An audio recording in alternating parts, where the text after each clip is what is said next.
Vote দেওয়ার সুবিধার্থে শিল্পাঞ্চলের শ্রমিকদের ৩ দিন, বাকি সবার জন্য ২ দিন সাধারণ ছুটি ঘোষণা করা হয়েছে।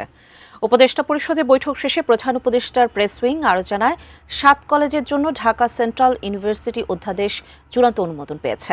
এছাড়া জুয়া খেলার বিস্তার ব্যাপক হারে বেড়েছে মন্তব্য করে তা ঠেকাতে সর্বোচ্চ সাজা ৫ বছরের জেল দেওয়ার বিধান করা হয়েছে বলেও জানায় প্রেস উইং।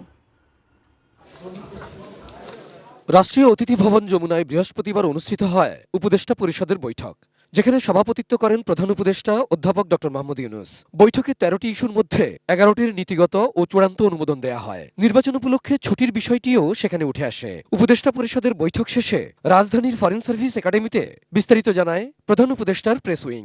ভোটের দিন ফেব্রুয়ারি ১২ পুরোপুরি ছুটি অলরেডি ডিক্লেয়ার করা হয়েছে, আর হচ্ছে ফেব্রুয়ারি ১১ বুধবার সাধারণ ছুটি সবার জন্য প্রযোজ্য, আর ১০ তারিখ শুধুমাত্র শিল্পাঞ্চলের শ্রমিক ভাই বোনদের জন্য এটা ছুটি। সেখানে জানানো হয়, ঢাকা সেন্ট্রাল ইউনিভার্সিটি অধ্যাদেশ ২০২৬-এর খসড়ায় নীতিগত ও চূড়ান্ত অনুমোদন দেওয়া হয়েছে উপদেষ্টা পরিষদের বৈঠকে। বিজলি কেবলসের স্কিন কোটেড ইনসুলেশন আগুন প্রতিরোধী। বিজলি কেবলস, নিরাপদ আজীবন।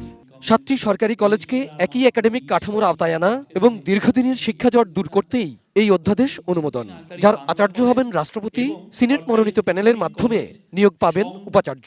এছাড়া তদারকির ক্ষমতা পাবে বিশ্ববিদ্যালয় মঞ্জুরি কমিশন। কলেজগুলোর নিজস্ব পরিচয়, অবকাঠামো এবং স্থাবর অস্থাবর সম্পত্তির উপর তাদের অধিকার অক্ষুণ্ণ থাকবে। প্রেস সচিব শফিকুল আলম জানান, জুয়া প্রতিরোধ অধ্যাদেশ ২০২৬-এর খসড়াও নীতিগত অনুমোদন পেয়েছে।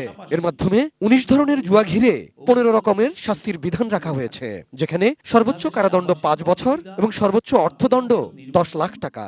এছাড়া অপরাধ পুনরায় করলে দ্বিগুণ শাস্তির বিধান। ডিজিটাল ডিভাইসের মাধ্যমে, টোটালাইজারের মাধ্যমে দূরবর্তী জুয়া ও অনলাইন জুয়া সামগ্রী, বাজি, পণ, বেটিং, বাজিকর, বুকমেকার, ম্যাচ ফিক্সিং বা স্পট ফিক্সিং, লটারি, হাউজিং, সর্বমোট ১৯টি প্রত্যয়ের সংজ্ঞায়ন করা হয়েছে। প্রেস উইং জানায়, হাউস বিল্ডিং ফাইন্যান্স কর্পোরেশনের খসড়ার সংশোধনী নীতিগত ও চূড়ান্ত অনুমোদন পেয়েছে।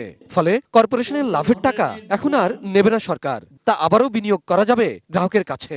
এছাড়া বাংলাদেশ জাপান অর্থনৈতিক অংশীদারিত্ব চুক্তি স্বাক্ষরের প্রস্তাবটি অনুমোদন পেয়েছে উপদেষ্টা পরিষদের বৈঠকে।